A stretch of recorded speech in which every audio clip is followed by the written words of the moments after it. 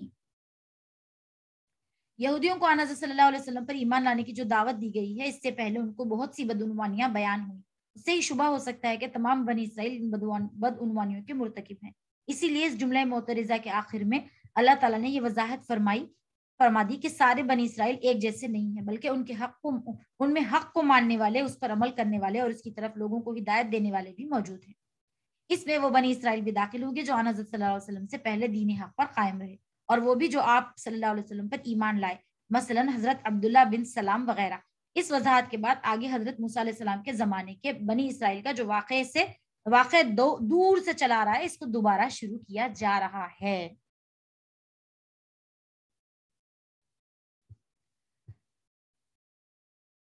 آگے فرمایا گیا ہے اور ہم نے ان کو بنی اسرائیل کے 12 خاندانوں میں اس طرح تقسیم کر دیا تھا کہ وہ الگ الگ انتظامی جماعتوں کی صورت اختیار کر گئے تھے۔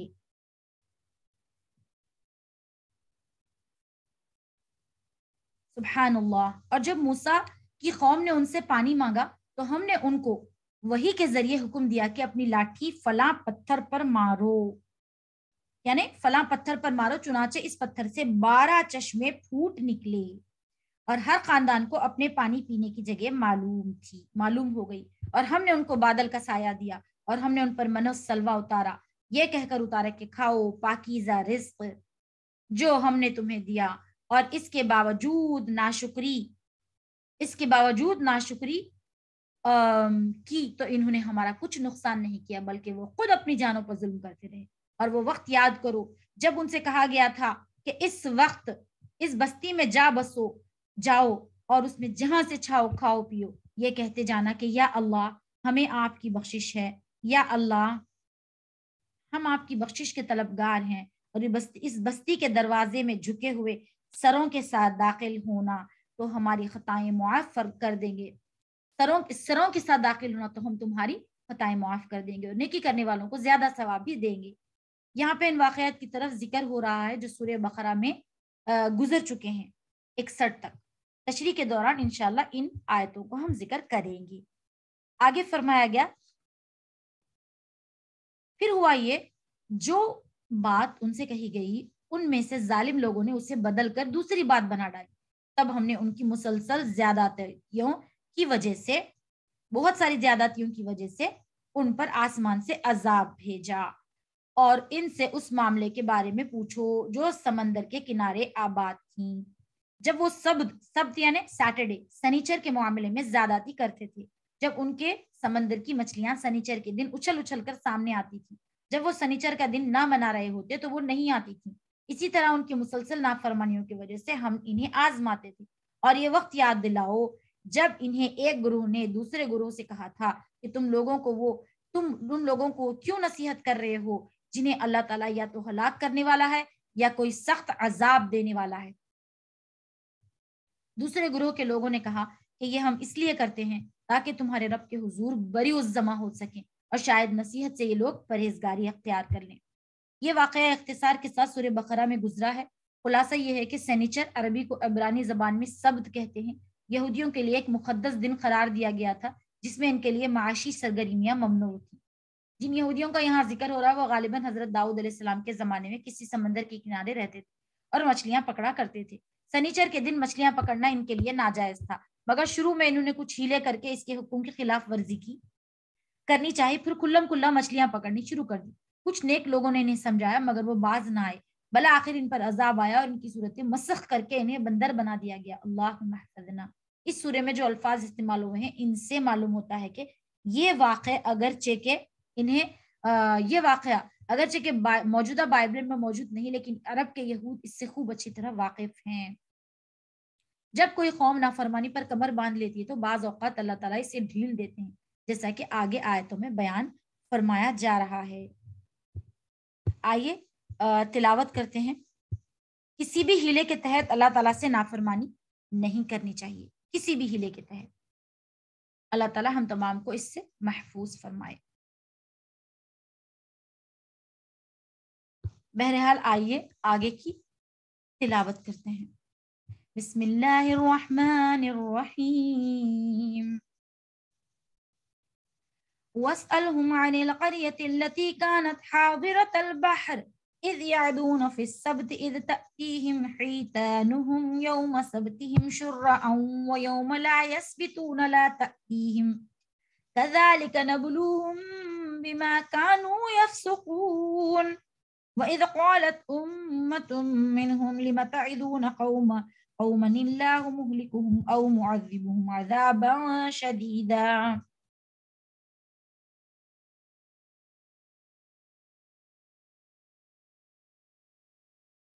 قالوا معذرة إلى ربكم ولعلهم يتقون فلما نسوا ما ذكروا به أنجينا الذين ينهون عن السوء وأخذنا الذين ظلموا بعذاب بئيس بما كانوا يفسقون فلما عتوا عما نهوا عنه قلنا لهم كونوا قردة خاسئين وإذ تأذن ربك ليبعثن عليهم إلى يوم القيامة من يسومهم سوء العذاب إن ربك لسريع العقاب وإنه لغفور رحيم وقطعناهم في الأرض أمما منهم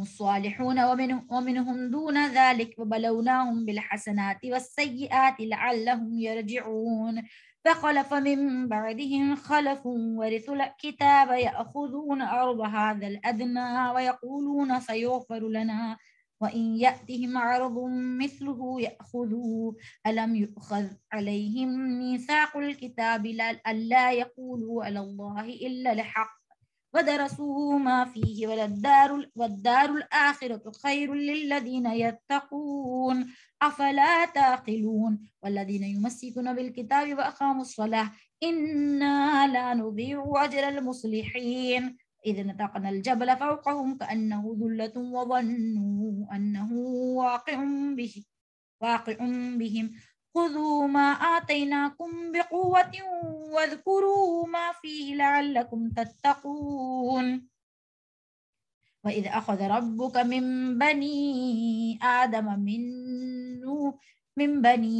من ظهورهم ذريتهم وأشهدهم على أنفسهم ألست بربكم قالوا بلى شهدنا أن تقولوا يوم القيامة إنا كنا عن هذا غافلين أو تقولوا إنما أشرك آباؤنا من قبل وكنا ذرية من بعدهم أفتهلكنا بما فعل المبطلون وكذلك نفصل الآيات ولعلهم يرجعون واتل عليهم نبأ الذي آتيناه آياتنا فانسلخ منها فأتبعه الشيطان فكان من الغاوين ولو شئنا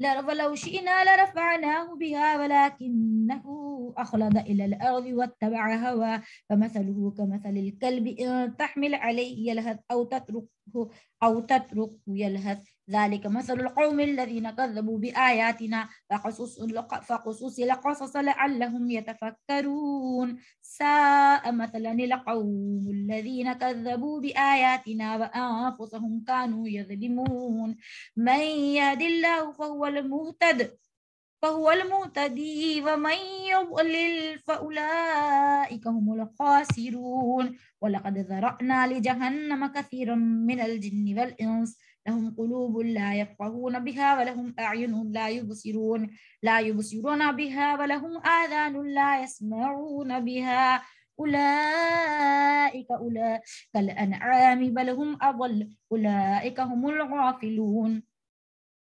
ولله الأسماء الحسنى فادعوا بها وذروا الذين يلحدون في أسمائه سيجزون ما كانوا يعملون وممن خلقنا أمة يهدون بالحق وبه يعدلون والذين كذبوا بآياتنا سنستدرجهم من حيث لا يعلمون وأملي لهم إن كيدي متين أولم يتفكروا ما بصاحبهم من جنة إن هو إلا نذير مبين أولم ينظروا في ملكوت السماوات والأرض وما خلق الله من شيء وأن عسى أن يكون قد اقترب أجلهم فبأي حديث بعده يؤمنون ومن يضلل الله فلا هادي له ويذرهم في طغيانهم يعمهون يسألونك عن الساعة أيان مرساها قل إنما علمها عند ربي لا يجليها لوقتها إلا هو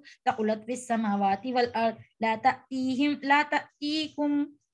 تأتيكم إلا بغتة يسألونك كأنك حفي عنها قل إنما علمها عند الله ولكن أكثر الناس لا يعلمون قل لا أملك لنفسي نفعا ولا ضرا إلا ما شاء الله ولو كنت أعلم الغيب لاستكثرت من الخير فما مسني السوء إن أنا إلا نذير وبشير لقوم يؤمنون هو الذي خلقكم من نفس واحدة وجعل منها زوجها ليسكن إليها فلما تغشاها حملت حملا خفيفا فمرت به فلما أثقلت دعوا الله ربهما لئن آتيتنا صالحا لنكونن من الشاكرين فلما آتاهما صالحا جعل له شركاء فيما آتاهما فتعالى الله عما يشركون أيشركون ما لا يخلق شيئا وهم يخلقون ولا يستطيعون لهم نصرا ولا أنفسهم ينصرون وإن تدعوهم إلى الهدى لا يتبعوكم سواء عليكم أدعوتموهم أم أنتم صامتون إن الذين تدعون من دون الله عباد أمثالكم فادعوه فليستجيبوا لكم إن كنتم صادقين ألهم أرجل يمشون بها أم لهم أيدي يبطشون بها أم لهم أعين يبصرون بها أم لهم آذان يسمعون بها قل ادعوا شركاءكم ثم كيدوني فلا تنظرون إن وليي الله الذي نزل الكتاب وهو يتولى الصالحين والذين تدعون من دونه لا يستطيعون نصركم ولا أنفسهم ينصرون وإن تدعوهم إلى الهدى لا يسعوا وتراهم ينظرون إليك وهم لا يبصرون خذ العفو وأمر بالعرف وأعرض عن الجاهلين فإما ينزغنك من الشيطان نزغ فاستعذ بالله إنه سميع عليم إن الذين اتقوا إذا مسهم طائف من الشيطان الشيطان تذكروا فإذا هم مبصرون وإخوانهم يمدونهم في الغي ثم لا يقصرون وإذا لم تأتهم بآية قالوا لولا اجتبيتها قل إنما أتبع ما يوحى إلي من ربي هذا بصائر من ربكم وهدى ورحمة لقوم يؤمنون وإذا قرئ القرآن فاستمعوا له وأنصتوا لعلكم ترحمون واذكر ربك في نفسك تضرعا وخيفة ودون الجهر من القول بالغدو والآصال ولا تكن من الغافلين إن الذين عند ربك لا يستكبرون عن عبادته ويسبحونه وله يسجدون. اللہ اکبر. جب بھی قرآن پاک میں سجدہ آئے تو ہم کو سجدہ کرنا چاہیے اسی وقت. آئیے سجدہ کر لیتے ہیں اللہ تعالیٰ کے آگے، انشاءاللہ پھر جاری کریں گے آگے کا.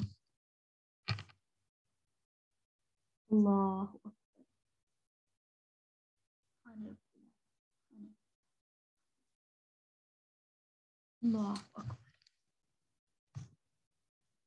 تلاوت سجدہ میں ایک سجدہ اور 2 قیام ہوتے ہیں.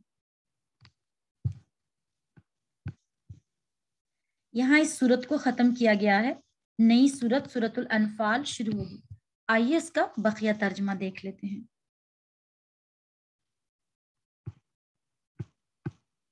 پھر جب یہ لوگ وہ بات بھلا بیٹھے جس کی انہیں نصیحت کی گئی تو برائی سے روکنے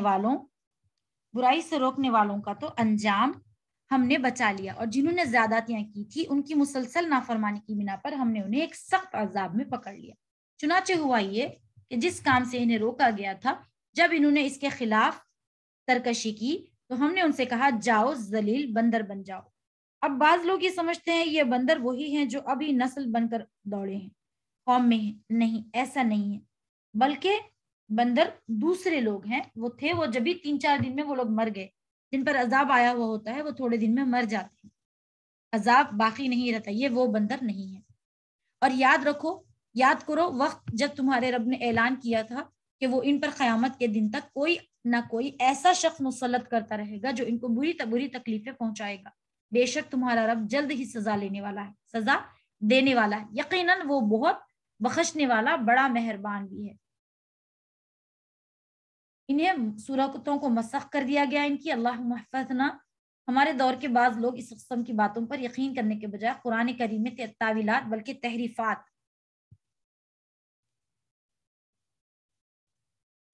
کا دروازہ کھول دیتے ہیں.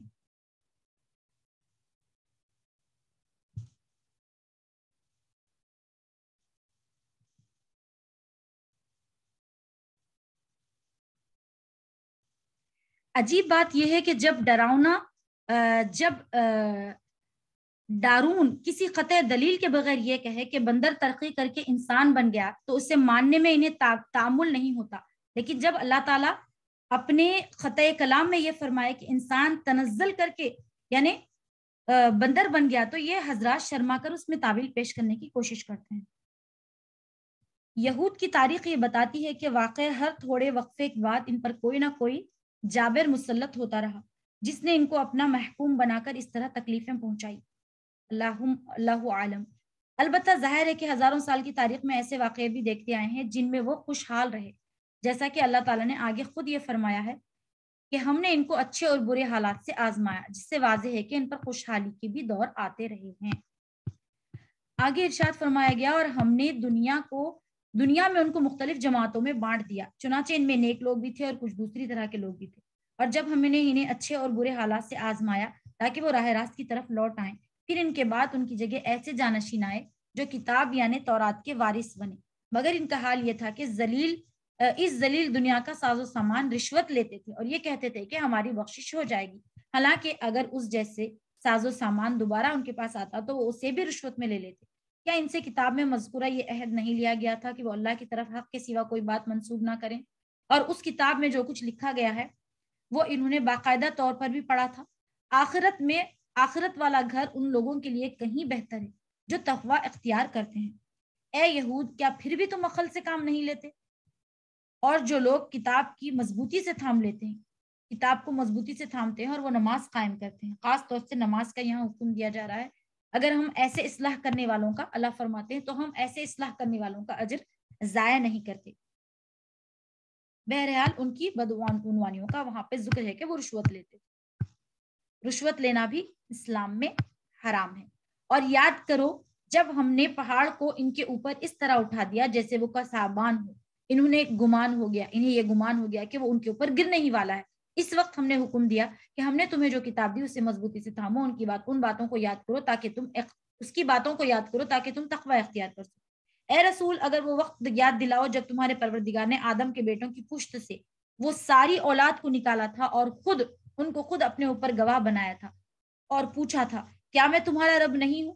سب نے جواب دیا تھا کیوں نہیں، ہم سب اس بات کی گواہی دیتے ہیں، اور یہ اقرار ہم نے اس لیے لیا تھا تاکہ تم قیامت کے دن یہ نہ کہہ سکو کہ ہم تو اس بات سے بے خبر تھے۔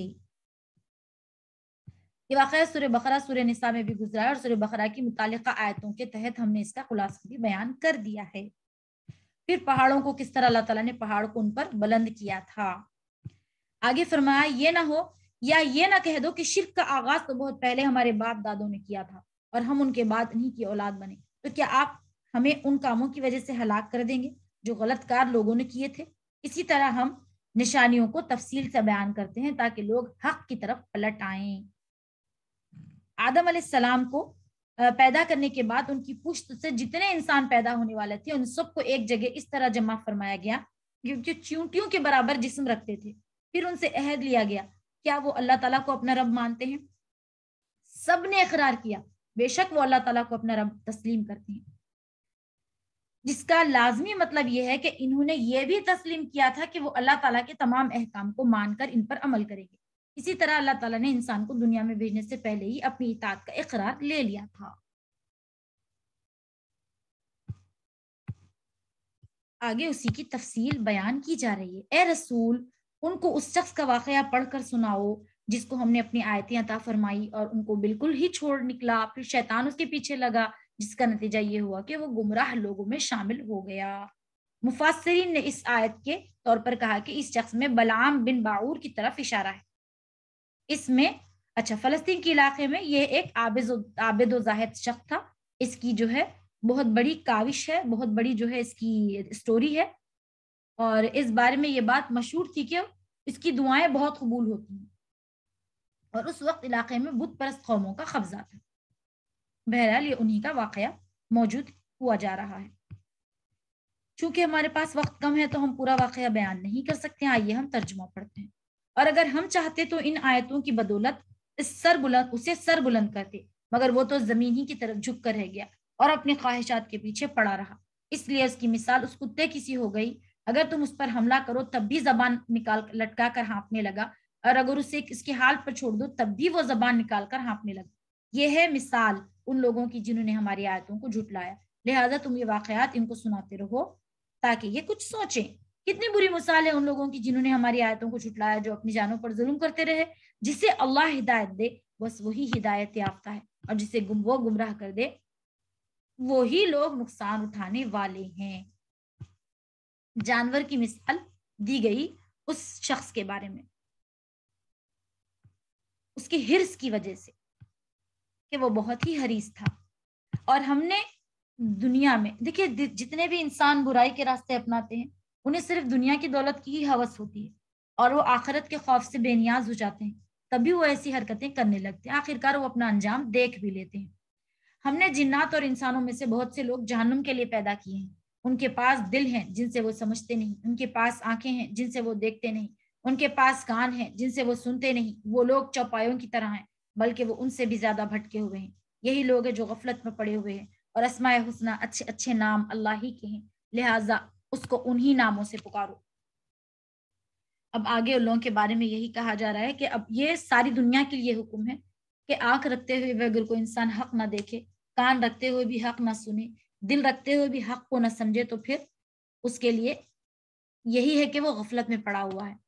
اور پھر اللہ تعالیٰ جو ہے اپنے ناموں کے بارے میں فرما رہے ہیں، اللہ تعالیٰ کے 99 نام ہیں، حدیث شریف میں بھی آیا ہے کہ اللہ تعالیٰ کے 99 نام ہیں، کہا جا رہا ہے کہ جو کوئی اس ناموں کو پڑھیں گے، حدیث شریف میں ہے کہ ان کو اللہ تعالیٰ ضرور جنت میں داخل کریں گے۔ کوشش کریں کہ ان ناموں کو میمورائز کر لیں اور اللہ تعالیٰ کو انہی اچھے اچھے ناموں سے پکاریں، جیسے رحمان، رحیم، قدوس، جبار، متکبر وغیرہ وغیرہ۔ آگے ہے، اور ان لوگوں کو چھوڑ دو ان کے ناموں میں ٹیڑھا اختیار، ان لوگوں کو چھوڑ دو جو اس کے ناموں میں ٹیڑھا راستہ اختیار کرتے ہیں، اور وہ جو کچھ کر رہے ہیں اس کا بدلہ انہیں دیا جائے گا۔ اور ہماری مخلوق میں ایک جماعت ایسی بھی ہے جو لوگوں کو حق کا راستہ دکھاتی ہے اور اسی حق کے مطابق انصاف سے کام لیتی ہے، اور جن لوگوں نے ہماری آیتوں کو جھٹلایا انہیں ہم اسی طرح دھیرے دھیرے پکڑ لیں گے، انہیں پتہ بھی نہیں چلے گا، اور ان کو میں بعد میں ڈھیل دیتا ہوں، یقین جانو میری خفیہ تدبیر بڑی مضبوط ہے۔ بہرحال ترمذی نے بھی اس 99 نام کو یہاں پر ذکر کیا ہے کہ اللہ تعالیٰ کا کوئی ان آیت نام کے علاوہ اور کوئی نام نہیں گڑنا چاہیے، بلکہ انہی کے نام، وہی ناموں سے پکارنا چاہیے اللہ تعالیٰ کو۔ بھلا ان لوگوں نے یہ نہیں سوچا کہ صاحب جن سے ان کا سابقہ ہے، یعنی آن حضرت صلی اللہ علیہ وسلم، ان میں جنون کا کوئی شائبہ تک نہیں، وہ کچھ اور نہیں بلکہ صاف صاف طریقے سے ان لوگوں کو متنبہ کرنے والے ہیں۔ متنبہ کرنا یعنی خبردار کرنا۔ اور کیا ان لوگوں نے آسمانوں اور زمین کی سلطنت پر اللہ تعالیٰ نے جو چیزیں پیدا کی ان پر غور نہیں کیا، اور یہ نہیں کہ شاید ان کا مقرر وقت قریب ہی آ پہنچا ہو۔ اب اس کے بعد آخر وہ کون سی ہے بات ہے جس پر یہ ایمان لائیں گے؟ جس کو اللہ گمراہ کر دے اس کو کوئی ہدایت نہیں دے سکتا، اور ایسے لوگوں کو اللہ بے یار و مددگار چھوڑ دیتا ہے کہ وہ اپنی سرکشی میں بھٹکتے پھریں۔ اور اے رسول صلی اللہ علیہ وسلم، لوگ تم سے قیامت کے بارے میں پوچھتے ہیں کہ وہ کب برپا ہوگی، کہہ دو اس کا علم تو صرف میرے رب کے پاس ہے، وہی اسے اپنے وقت پر کھول کر دکھا دے گا، کوئی اور نہیں۔ وہ آسمانوں اور زمین میں بڑی بھاری چیز ہے، جب آئے گی تو تمہارے پاس اچانک آ جائے گی۔ مشرکین مکہ آن حضرت صلی اللہ علیہ وسلم کو پیغمبر ماننے کے بجائے کبھی معاذ اللہ آپ کو مجنون قرار دیتے تھے یا کبھی شاعر کہہ دیتے تھے۔ یہ آیت بتا رہی ہے کہ آپ صلی اللہ علیہ وسلم کے بارے میں ایسے بے سروپا باتیں کرنا تبصرہ ہی ہو سکتا ہے جو بغیر سوچے سمجھے بات کرنے کا عادی ہو۔ اگر یہ لوگ ذرا بھی غور کر لیں تو ان پر اپنے الزامات کی حقیقت خود ہی واپس واضح ہو جائے۔ یہ لوگ تم سے اس طرح پوچھتے ہیں جیسے تم نے اس کی پوری تحقیق کر رکھی ہے، کہہ دو اس کا علم صرف اللہ کے پاس ہے، لیکن اکثر لوگ اس بات کو نہیں جانتے۔ کہو جب تک اللہ نہ چاہے میں خود اپنے آپ کو بھی نقصان یا نفع پہنچانے کا اختیار نہیں رکھتا، اور اگر مجھے علم کا غیب کا ہوتا اور مجھے غیب کا علم ہوتا تو میں اچھی چیزیں خوب جمع کرتا اور مجھے کبھی کوئی تکلیف نہ پہنچتی، اور میں بس ایک ہوشیار کرنے والا، خوشخبری سنانے والا ہوں ان لوگوں کے لیے جو میری بات مانے۔ اللہ وہ ہے جس نے تمہیں ایک جان سے پیدا کیا اور اسی سے 20 کی بیوی بنائی تاکہ وہ اس کے پاس آ کر تسکین حاصل کرے۔ بیویاں جو ہوتی ہیں وہ اپنے شوہر کی فصلی سے ہی بنائی جاتی ہیں، شوہر ہی کی مٹی سے ہوتی ہیں، اس لیے دونوں میں رغبتاً بہت زیادہ محبت ہوتی ہے، اور وہ کبھی نہ کبھی اپنی فصلی کے ٹکڑے سے مل ہی جاتی ہے، اور ماں باپ سے پہلے ہی میاں بیوی کا رشتہ بنایا گیا ہے، اس لیے اس رشتے میں بہت زیادہ محبت ہے۔ یعنی اللہ کے نبی صلی اللہ علیہ وسلم فرما رہے کہ اگر مجھے غیب کی باتوں کا علم ہوتا تو میں پھر ساری باتوں کو اچھی اپنے لیے اکٹھا کر لیتا اور پھر مجھے ایک بھی تکلیف نہیں ہوتی۔ پھر جب مرد نے عورت کو ڈھانک لیا تو عورت نے حمل کا ایک ہلکا سا بوجھ اٹھا لیا جسے لے کر وہ چلتی پھری۔ پھر جب وہ بوجھل ہو گئی تو دونوں میاں بیوی نے اپنے پروردگار سے دعا کی کہ اگر تو نے ہمیں تندرست اولاد دی تو ہم ضرور بس ضرور تیرا شکر ادا کریں گے۔ لیکن جب اللہ نے ان کو ایک تندرست بچہ دے دیا تو ان دونوں نے اللہ کی عطا کی ہوئی نعمت میں اللہ کے ساتھ دوسروں کو شریک ٹھہرانا شروع کر دیا۔ حضرت آدم علیہ السلام نہیں بلکہ ان کی نسل میں قوم کے لوگوں نے، حالانکہ اللہ ان کی مشرکانہ باتوں سے کہیں بلند اور برتر ہے۔ کیا وہ ایسی چیزوں کو اللہ کے ساتھ خدائی میں شریک مانتے ہیں جو کوئی چیز پیدا نہیں کرتے بلکہ خود ان کو پیدا کیا جاتا ہے، اور جو نہ ان لوگوں کی مدد کر سکتے ہیں نہ خود اپنی مدد کر سکتے ہیں، وہ معبود جو یہ لوگ بناتے تھے۔ اگر تم انہیں کسی صحیح راستے کی طرف دعوت دو تو وہ تمہاری باتیں نہیں مانیں گے، بلکہ تم انہیں پکارو یا خاموش رہو، ان کے لیے دونوں باتیں برابر ہیں۔ یقین جانو وہ اللہ کو چھوڑ کر جن کو تم پکارتے ہو وہ سب تمہاری طرح ہیں، اللہ کے بندے ہیں۔ اب ذرا ان سے دعا مانگو، پھر اگر تم سچے ہو تو انہیں تمہاری دعا قبول کرنی چاہیے۔ اب یہاں اولاد آدم، حضرت آدم علیہ السلام کی ایسی اولاد کا ذکر ہو رہا ہے جس نے بعد میں شرک کا راستہ اختیار کیا۔ بھلا ان کے پاس آیت نمبر 199، بھلا ان کے پاس پاؤں ہیں جن سے وہ چلتے ہیں، یا ان کے پاس ہاتھ ہیں جن سے وہ پکڑیں، یا ان کے پاس آنکھیں ہیں جن سے وہ دیکھیں، یا ان کے پاس کان ہیں جن سے وہ سنیں؟ ان سے کہہ دو تم ان سب دیوتاؤں کو بلا لاؤ جنہیں تم نے اللہ کا شریک بنا رکھا ہے، پھر میرے خلاف کوئی سازش کرو اور مجھے ذرا بھی مہلت نہ دو۔ میرا رکھوالا تو اللہ ہے جس نے کتاب نازل کی ہے، اور وہ نیک لوگوں کی رکھوالی کرتا ہے۔ اور تم ان سب کو چھوڑ کر جن جن کو پکارتے ہو، اور تم اس کو چھوڑ کر جن جن کو پکارتے ہو، وہ نہ تمہاری مدد کر سکتے ہیں نہ اپنی مدد کر سکتے ہیں۔ اور اگر تم انہیں صحیح راستے کی طرف بلاؤ تو وہ سنیں گے بھی نہیں۔ وہ تمہیں نظر تو اس طرح آتے ہیں جیسے تمہیں دیکھ رہے ہوں، لیکن حقیقت میں انہیں کچھ سجائی نہیں دیتا۔ اے پیغمبر، درگزر کا رویہ اپناؤ، ان لوگوں کو نیکی کا حکم دو اور جاہلوں کی طرف دھیان نہ دو۔ کفار مکہ رسول اللہ صلی اللہ علیہ وسلم کو ڈرایا کرتے تھے کہ آپ ہمارے دیوتاؤں کے بارے میں ایسی باتیں کہتے ہیں، ان میں کچھ بھی طاقت نہیں، اس کی وجہ سے ہمارے دیوتا آپ کو معاذ اللہ سزا دیں گے۔ یہ آیت اس کا جواب دے رہی ہے۔ اور اگر کبھی شیطان کی طرف سے تمہیں کوئی کچوکا لگ جائے تو اللہ کی پناہ مانگ لو، یقیناً اسی وقت، ہاں یقیناً وہ ہر بات کو سننے والا، ہر چیز کا جاننے والا ہے۔ جن لوگوں نے تقوی اختیار کیا ہے انہیں جب شیطان کی طرف سے کوئی خیال آ کر چھوتا ہے تو وہ اللہ کو یاد کر لیتے، چنانچہ اچانک ان کی آنکھیں کھل جاتی ہیں، اور جو ان شیاطین کے بھائی ہیں ان کی یہ شیطان گمراہی میں گھسیٹ لیے جاتے ہیں۔ نتیجہ یہ ہے کہ وہ گمراہی سے باز نہیں آتے۔ کچوکے سے مراد وسوسہ ہے، اور اس آیت نے ہر مسلمان کو یہ تعلیم دی ہے کہ جب کبھی شیطان دل میں برے خیالات کا وسوسہ ڈالے تو اعوذ باللہ من الشیطان الرجیم پڑھ لینا چاہیے۔ اگر شیطانی اثر سے کبھی کبھی کسی کو غصہ بھی آ جائے تو اس کا علاج بھی یہی ہے، اللہ تعالیٰ سے پناہ مانگنا چاہیے۔ گناہ کی خواہش نفس شیطان کے اثرات سے بڑے بڑے پرہیزگاروں کو بھی ہوتی ہے، لہٰذا وہ اس کا علاج اس طرح کرتے ہیں کہ اللہ تعالیٰ کا ذکر کرتے ہیں، اس سے مدد مانگتے ہیں، دعائیں کرتے ہیں، اور وہ بدکاری میں حاضری کا دھیان کرتے ہیں، نعوذ باللہ من ذالک، بارگاہ الہی میں حاضری کا دھیان کرتے ہیں۔ اس کے نتیجے میں ان کی آنکھیں کھل جاتی ہیں، یعنی ان کو گناہ کی حقیقت نظر آ جاتی ہے، اور اس کے نتیجے میں وہ گناہ سے بچ جاتے ہیں، اور اگر کبھی غلطی ہو بھی جائے تو توبہ کی توفیق ہو جاتی ہے۔ اللہم احفظنا اللہم احفظنا استغفر اللہ ربی من کل ذنب واتوب الیہ۔ آگے پھر سجدہ آ رہا ہے۔ اے پیغمبر جب تم ان کے سامنے ان کا معجزہ پیش نہیں کرتے تو کہتے ہیں، ان کا منہ مانگا معجزہ پیش نہیں کرتے تو کہتے ہیں تم نے یہ معجزہ خود اپنی پسند سے کیوں نہ پیش کیا؟ کہہ دو میں تو اسی بات کا اتباع کرتا ہوں جو میرے رب کی طرف سے وحی کے ذریعے مجھ تک پہنچائی جاتی ہے۔